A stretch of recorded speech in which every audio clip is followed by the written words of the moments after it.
Hour 2, Jones and Keefe here on WEEI. That was Tom E. Curran on a Tom E. Tuesday. Woo! He's got him on an upset watch.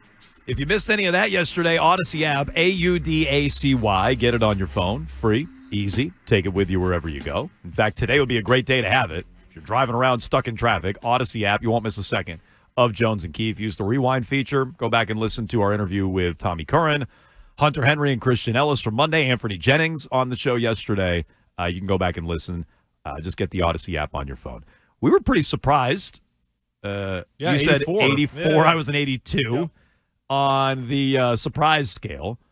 When Tommy Curran said, "Yeah, I wouldn't be shocked if they lose this game. I wouldn't be surprised if they lose 3 in a row. I'm not predicting it. I'm not saying it's going to happen. So move over, Brian Hoyer. He's kind of covered all his bases.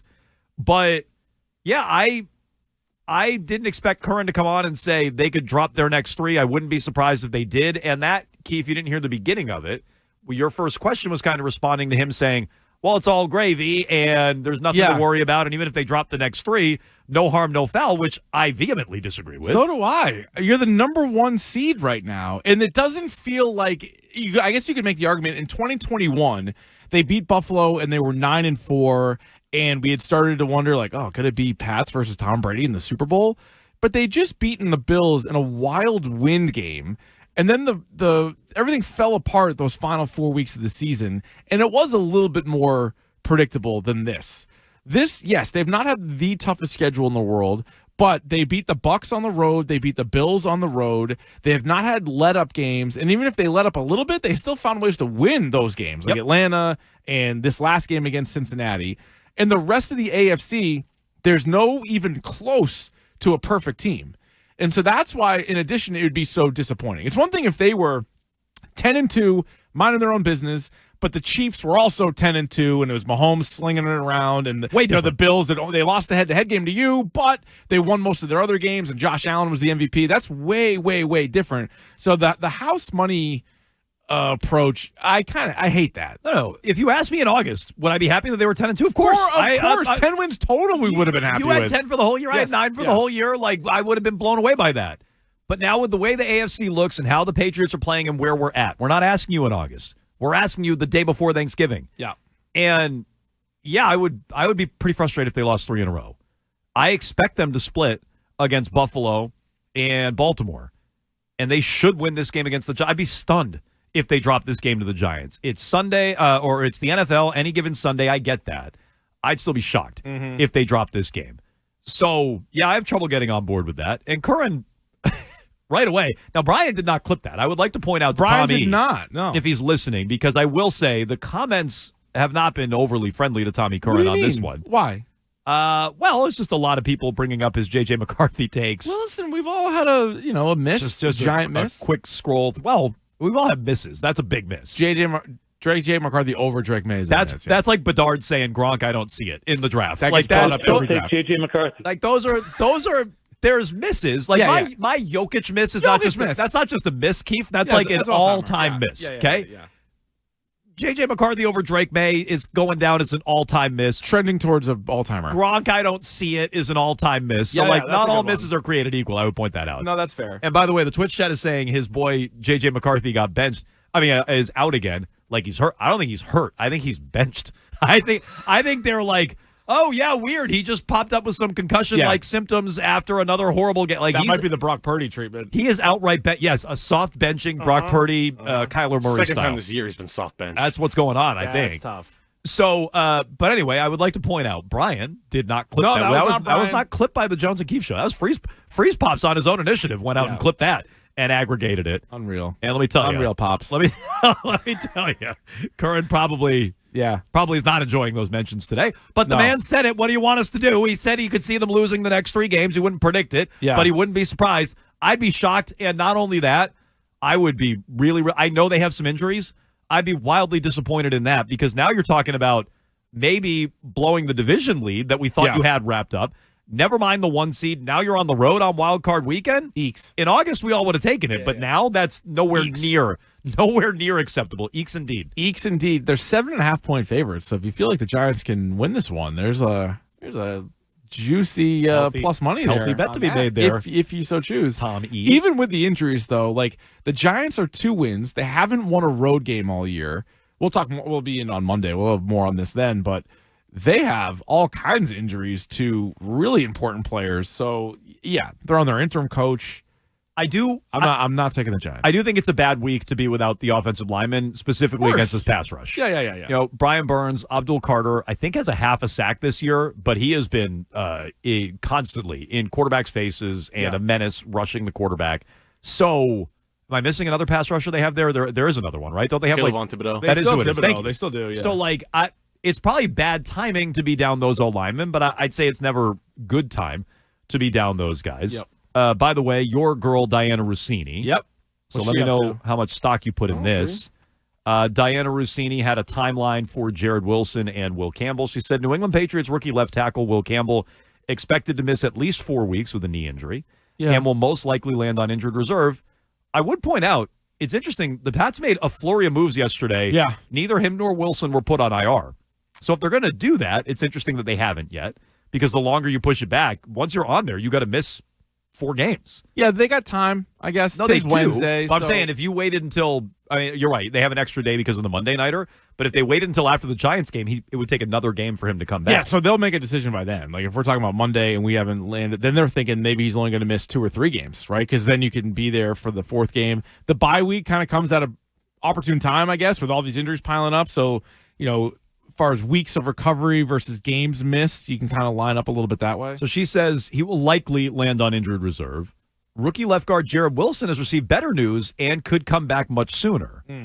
So what does that mean? Sooner than 4 weeks, sooner than the end of the year, sooner than Will Campbell, whatever it is, I think that's positive news there. And I would highlight again, this makes me a little suspicious of Milton Williams.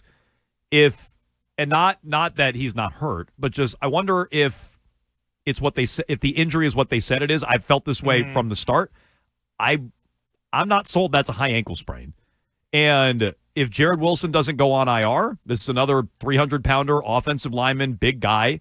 I get all of these are different, but I've been a little suspicious about Milton Williams going on IR immediately for a high ankle sprain. Let's see what happens with Wilson. If he avoids IR, my antenna will stay up. But in general, I think the news is pretty good on both of them. That remains unchanged if you're putting stock in the Rossini report, which I know you don't always do, Keith. Not always. No, she's got a 50-50. Yeah, if you're right. They love Jarrett Stidham. So I think the overall reporting on them seems positive, and I would expect them back for the playoffs. Who knows what they look like? Who knows how they'll play once they get there?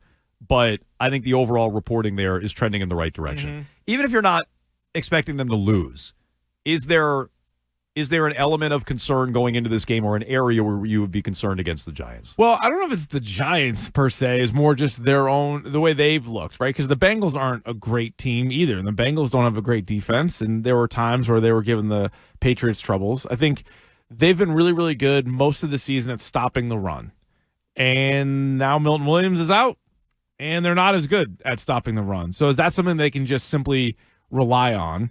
And then offensively, you know, we've seen moments where they can't run, you know, throughout the year. And, you know, I'm curious, like, are they going to just be like, we needed to try to establish this, we need to try to do this, and against this team? Like, a lot of the conversation this week has been about goal line, red zone, and offense like that. Like, are they settling for field goals and things like that, or just getting stuffed and turn it over on downs? Because obviously that's a way to, you know, give into another team or a team that's worse than you.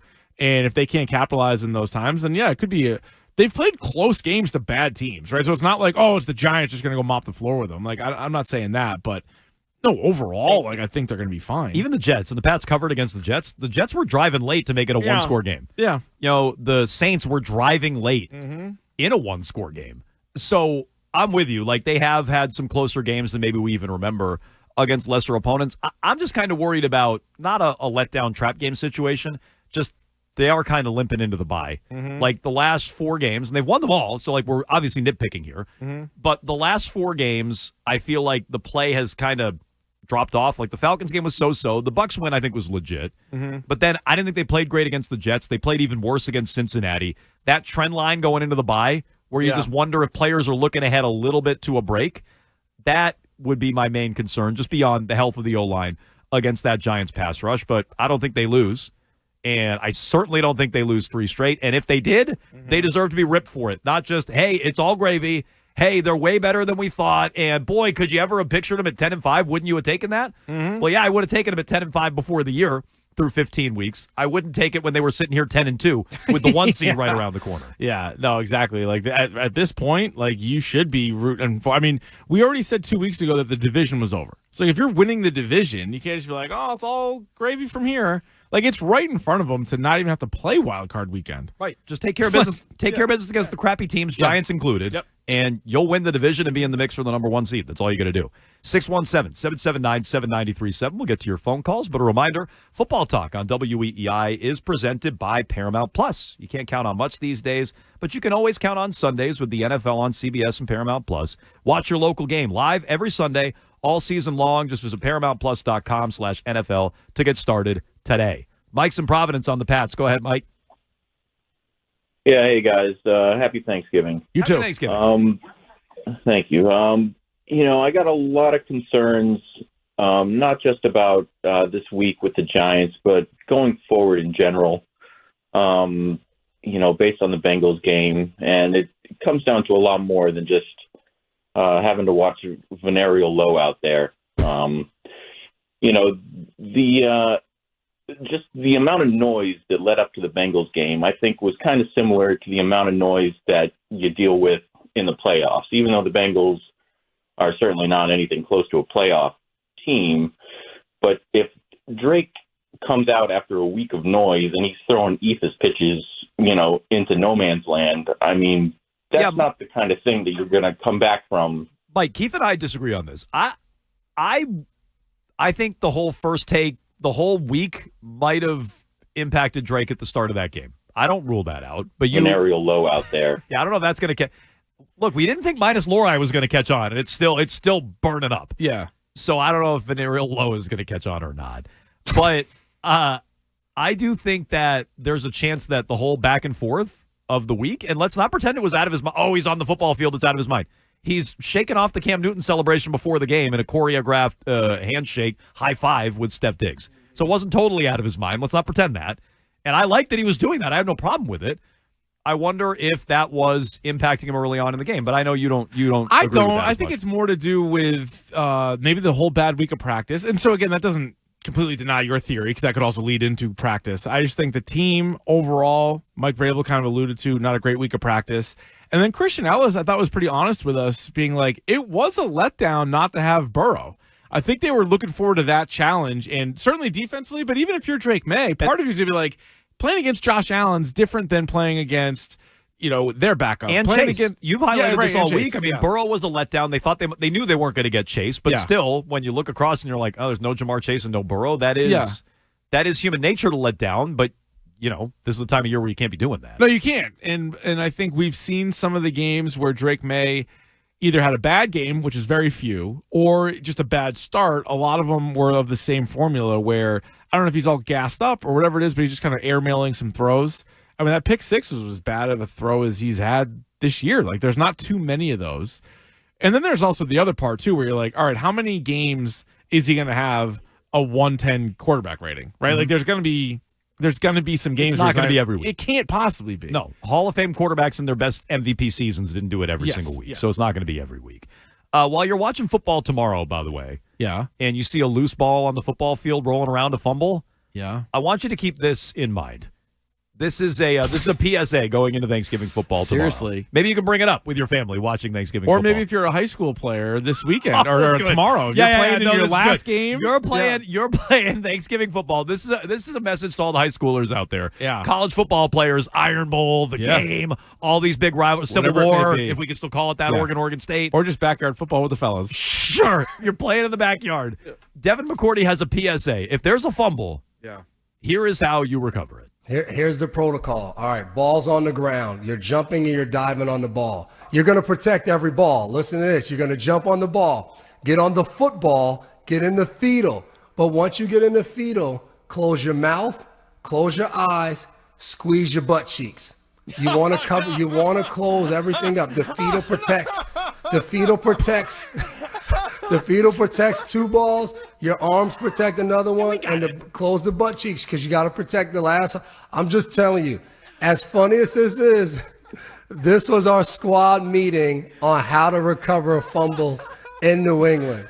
And I'm pretty sure every team teaches the same thing. The bottom of those piles are rough, Florio. It is rough at the bottom of the pile. Foul. We'll pick this up. On number 99 of the defense, after he tackled the quarterback, he's giving them business down there at the 15-yard penalty. Okay. Now Florio almost died. Florio was listening to, Eddie Murphy or somebody. He just couldn't stop cracking up.